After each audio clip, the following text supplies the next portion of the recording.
Always walk in Shashu. Because we don't just keep our hands in our pocket.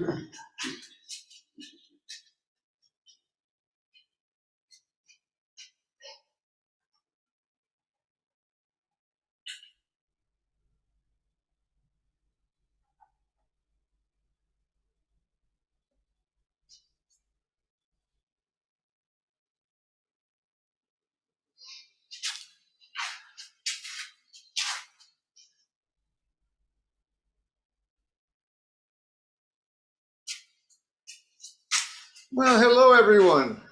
We're getting close, the weekend of December 3rd and 4th, to our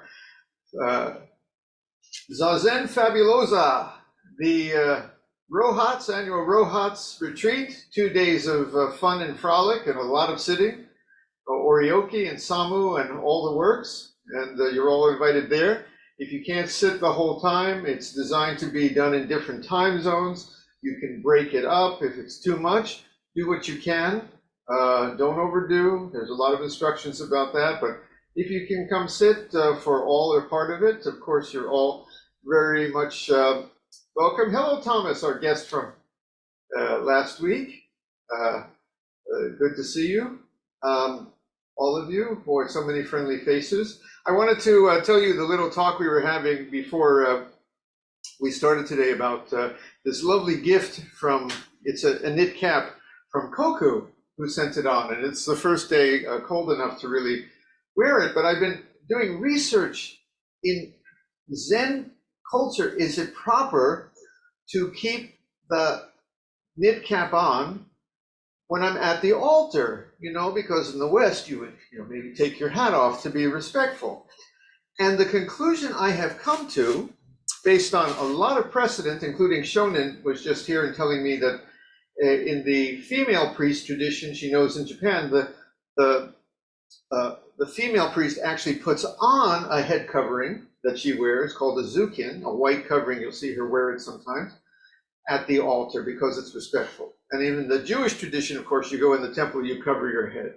So there's a lot of, I'm not sure about this. So I have decided based on precedent and the fact that Nishijima had a wonderful mitre that must have traveled up and down the Silk Road, because it's just like the priests wear in the Catholic traditions, the Orthodox and the Roman Catholic traditions. The Zen priests wear mitres, just like that. So based on these precedents, it is my conclusion that on a cold day, I may keep my hat on at the altar, okay, without offending the Buddha. Don't show, in Asian culture, actually don't show your feet. The head is fine.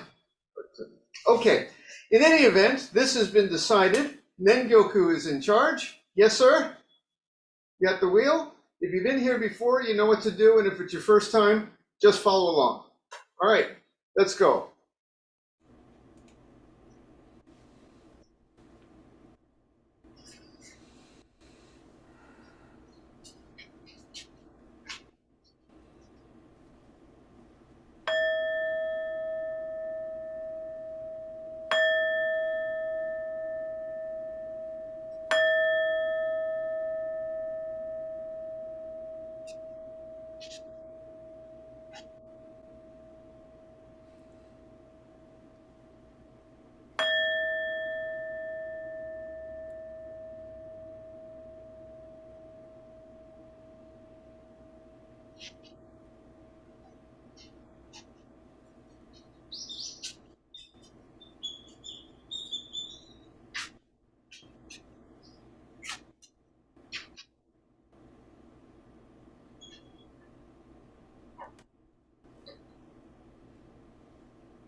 The heart of the perfection of great wisdom, Sutra. Avalokitesvara Bodhisattva, awakened one of compassion, in Prajnaparamita, the deep practice of perfect wisdom, perceived the emptiness of all five conditions, and was free of suffering. O Shariputra, form is no other than emptiness. Emptiness no other than form.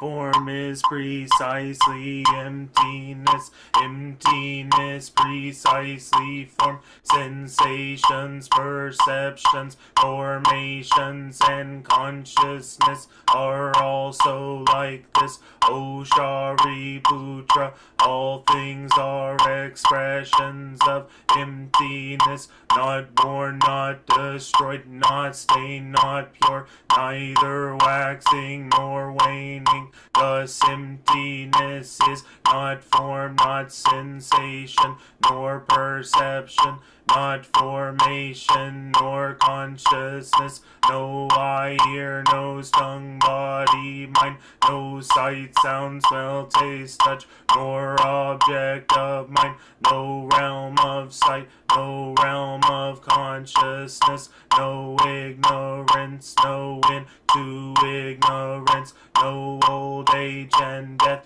no cessation of old age and death, no suffering or cause or end to suffering, no path, no wisdom, and no gain, no gain. Thus bodhisattvas live this Prajnaparamita with no hindrance of mind, no hindrance, therefore no fear, far beyond all delusion. Nirvana is already here. All past, present, and future Buddhas live this Prajnaparamita and realize supreme and complete enlightenment. Therefore know that Prajnaparamita is the sacred mantra, the luminous mantra, the supreme mantra, the incomparable mantra, by which all suffering is clear. This is no other than truth. Therefore set forth the Prajnaparamita mantra. Set forth this mantra and proclaim Gate, Gate, Paragate, Parasamgate, Sodisawaka, Anya Shingyo.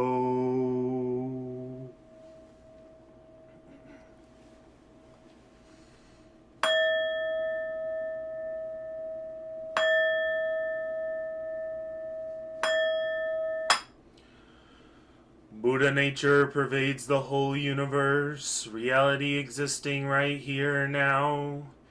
In reciting the heart of the perfection of great wisdom, Sutra, we dedicate our sincere efforts to Shakyamuni Buddha, Honored One, the historical Buddha and teacher, and to those ancestral teachers, Eihei Dogen, Honored One, Soji Keizan, Honored One, all successive Honored Ones up until Zuigaku Rinpo, Honored One, and Gudo Wafu, Honored One, and to all other Honored Ones throughout history, same yet diverse Honored Ones whose names have been forgotten or left unsaid. We also dedicate these efforts to the three treasures, Buddha, Dharma, Sangha, to all awakened ones and teachers in all places and times. We especially seek tranquility and well-being for all creatures now suffering or ill in health. May they be serene through all their ills. May their lives be at peace and wisdom pervade the darkness of ignorance. We dedicate our hopes and aspirations to all victims of war and violence and natural events, to the injured and to all families touched by these tragedies, to the healing of hatred in all countries and among all peoples, to the wisdom and compassion of our world leaders, to the peace of the world and harmony of all beings.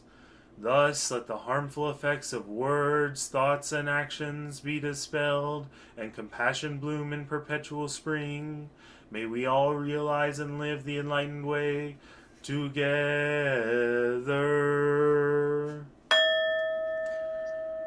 All Buddhas throughout space and time. All Bodhisattvas, Mahasattvas,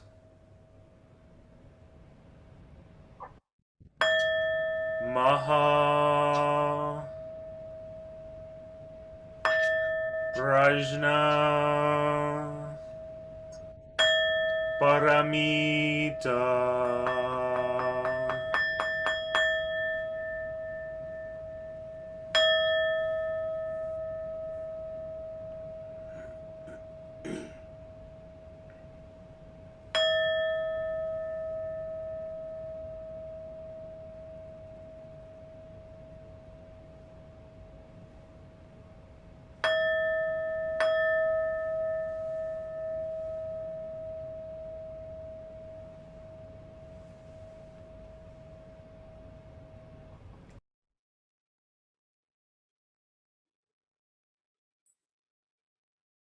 Zazen?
KINHIN.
Zazen, and a little talk.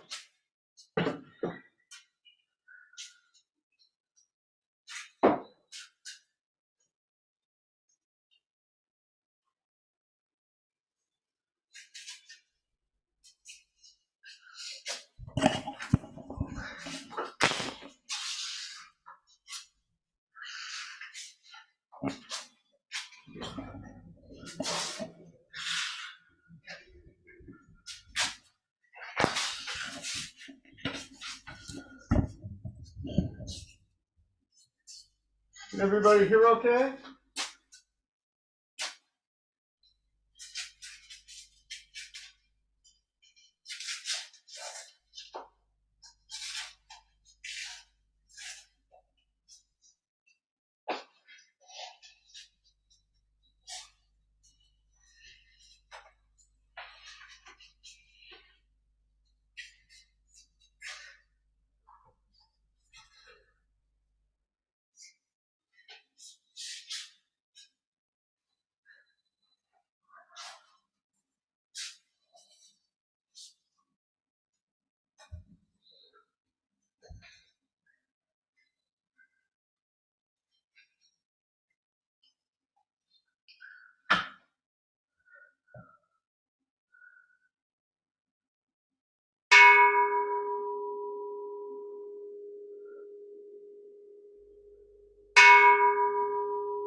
Every week, really, every day,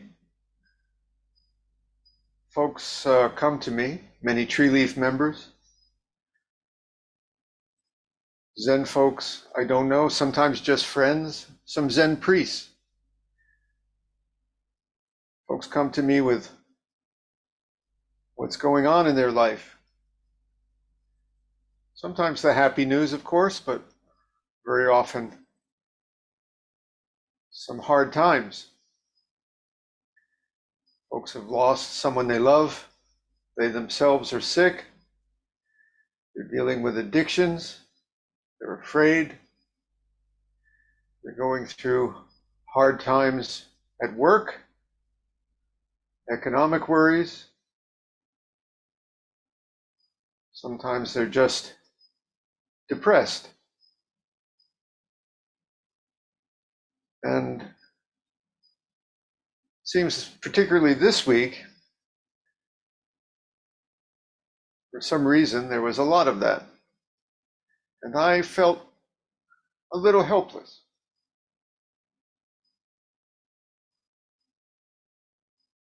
And asked, what is it that I have to offer such folks? What can I do to make their problems easier if I can't take them away? Now, there was a time when I was practicing Zen that I thought there would come a day when all the problems of the world would disappear in my life. Everything would be nothing but peace and joy, perhaps perpetual bliss, peaches and cream. And somehow this world of war and violence, that was another one. Boy, one of our priests, Odessa, is being hit by cruise missiles. Oh boy. I thought this world of war and peace, sickness, would somehow just make sense and I would see through it all. But here I am years later, and the war and the sickness and people losing folks they love, it's still here.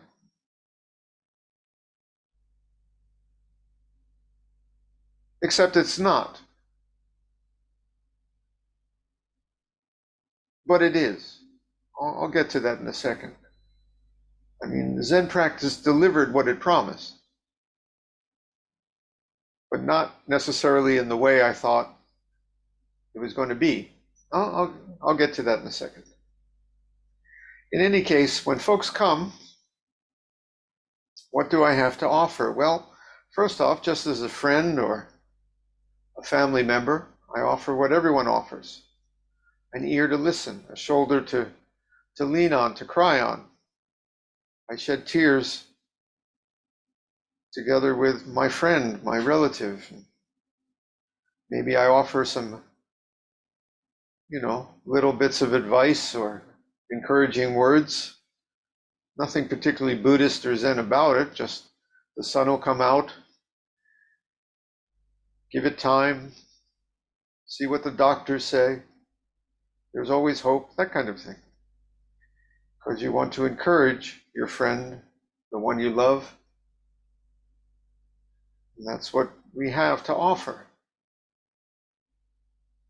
Sometimes just the ear to listen, the companionship is enough to give a little strength. That's beautiful. But in my heart, of course, I wish I could take their problem away, cure their illness, take away their fear, get their job back, stop their addiction, whatever it is. And I can't. So I think, I'm a kind of socially engaged Buddhist, and I believe we can make this world a little better. So I encourage everyone, just as a citizen, but also as a human being, just to work for a better world. Let's keep funding those doctors to find cures for these diseases. Let's find a cure for addiction. Let's stop the war. Let's stop global warming or everything. Make this world a little better. That's not going to happen soon, though. And I got a feeling that problems will always remain. So I feel helpless again. What do I have to offer? Another thing I can give as a Buddhist priest, of course, and folks benefit from this. I can say, we're going to sit Zazen for you. We're going to do a chant for you. A chant to dispel the bad luck that you're facing, or to make it rain so your crops grow. I can tell them that, it's just your karma working out, and once this works out, good things are bound to come. This is just maybe some karmic debt that has to be paid. It's the Buddhist equivalent of saying it's all in God's plan. God works in mysterious ways. Just be like Job and just take it on the chin. And you know what? I do that, and I'm happy to do that because, first off, it could be, and I'm happy to encourage folks. It makes them feel better to have someone pray for them, to have someone light incense for them. It makes people feel better, so I'm happy to do it.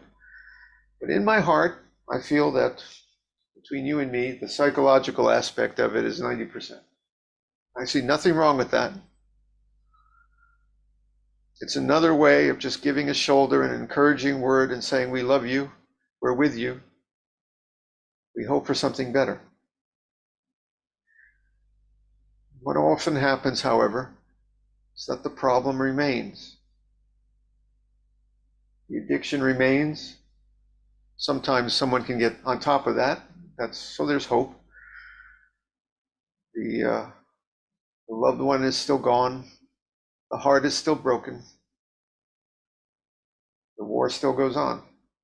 So I feel helpless again. What can I do? So this is the part where I actually want to say there is hope. There is actually something. And this is the part that the Zen priest can offer and why we're sitting here, sitting Zazen. Because I tell you, if you sit here long enough, maybe just right this instant, you will find that Zen delivers what it promises. I'm telling you,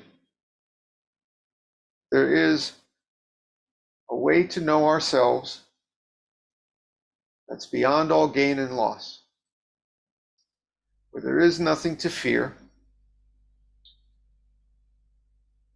where there is no other place to go to make it better because it's whole and complete. I tell you this, trust me, I wouldn't be wasting my time and yours sitting here if I didn't believe it's so. This practice keeps me sane, believe me. I'm no better. I have my fears, my doubts, my sadness, my worry. People I love, I lose too. If it wasn't for this practice, I would have been much, much poorer in this life. So I promise you, there is a peace that holds all the broken pieces of this world, the sharp ones and the round. It's a peace that holds the war and the times of peace. It's a kind of big peace that holds this crazy world. I promise you.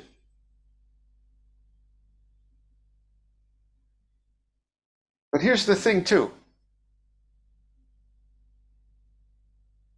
Although we know this taste, where there was never any one to lose, no possibility of anything being lost, all things as kind of a treasure, shining as their own, all the things of this world, shining as a jewel, just as they are. Although there is this, that doesn't mean every day is peaches and cream again. It just means you've kind of seen, shall we say, behind the curtain, the other face of what's going on. The light that shines during the darkness. You now know the fact that the moon is always shining even during the storm, but the storm still remains. Master Dogen wrote a piece called Genjo Koan, which I believe, I suspect from the content, was written to a lay student of his who maybe had suffered some kind of loss recently. There's a lot of in there that seems to be about death and having lost someone you love, perhaps. Maybe that's what it was that triggered this. But it was to a teaching by Master Dogen to a lay member, in which in the very first paragraph, he sets forth something just like this. And he says that there comes a vision where there is no this to attain and that to lose. But then we come back to this world where it's all true at once, you see. There's nothing to lose, and yet we lose. There's something that cannot be broken, and yet sometimes our heart breaks. And he summed it up with the final words. Although this is so, the flowers that we love yet sometimes fall, the weeds that we detest yet grow.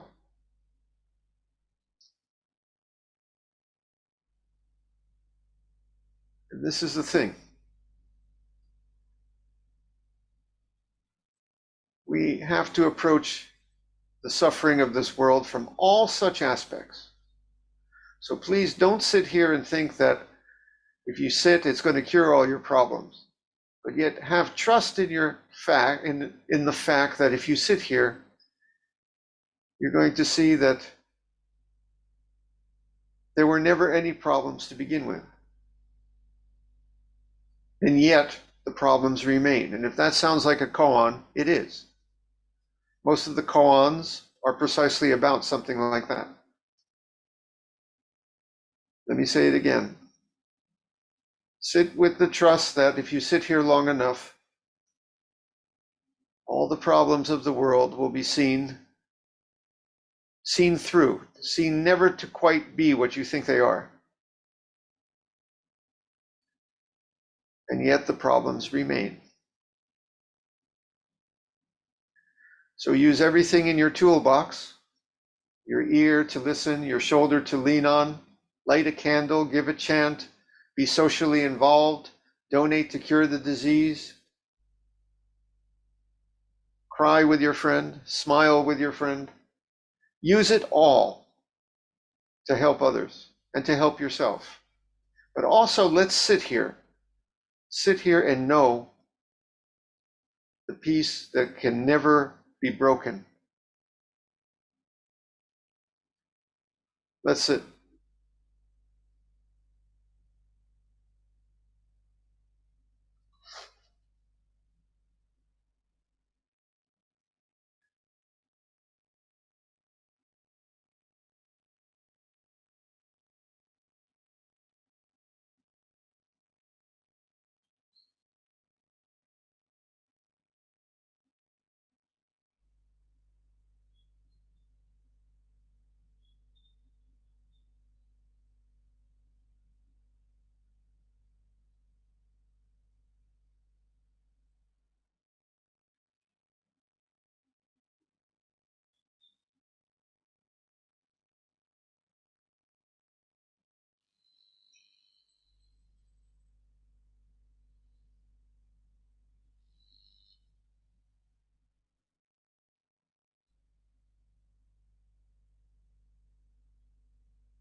We will now recite the verse of atonement and the 4 vows.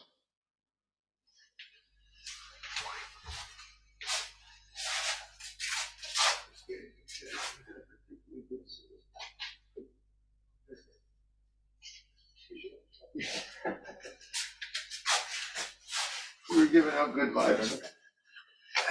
Interesting.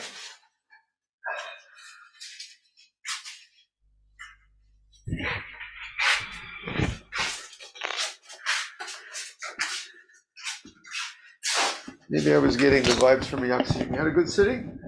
Yeah, good.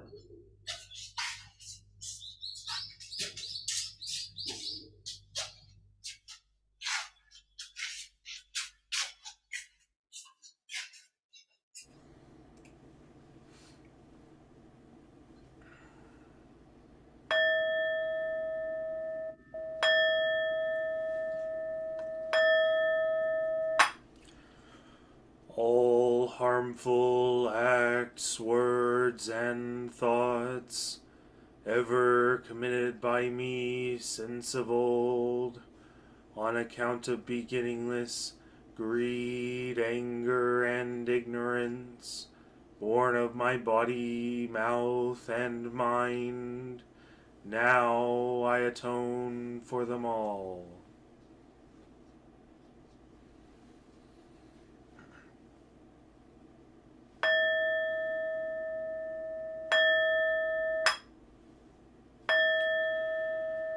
To save all sentient beings, though beings numberless, to transform all delusions, though delusions inexhaustible, to perceive reality, though reality is boundless, to attain the enlightened way, a way non-attainable, to save all sentient beings, though beings numberless, to transform all delusions, though delusions inexhaustible, to perceive reality, though reality is boundless, to attain the enlightened way, a way not attainable, to save all sentient beings, though beings numberless, to transform all delusions, though delusions inexhaustible, to perceive reality, though reality is boundless, to attain the enlightened way, a way not attainable.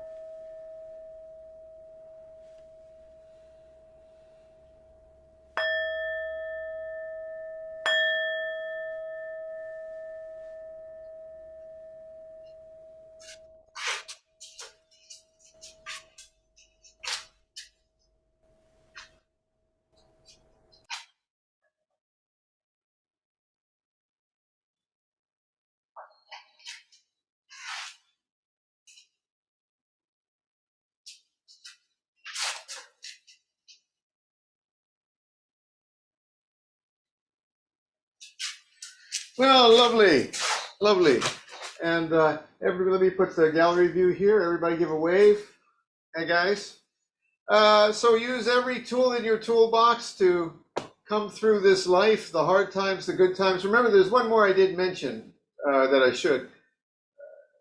Most times, the problems that we're facing in that moment, when we're facing them, they're not quite as end of the world as we think. And we have, human beings have amazing resilience and a way to come through. So never forget that either. And I mean that from the bottom of my heart. There is healing, and there is a peace too that we find in our sitting that sweeps it all in. So never lose heart. The moon is always there, even on those cloudy days. All right, that's part of our practice, to have trust in that.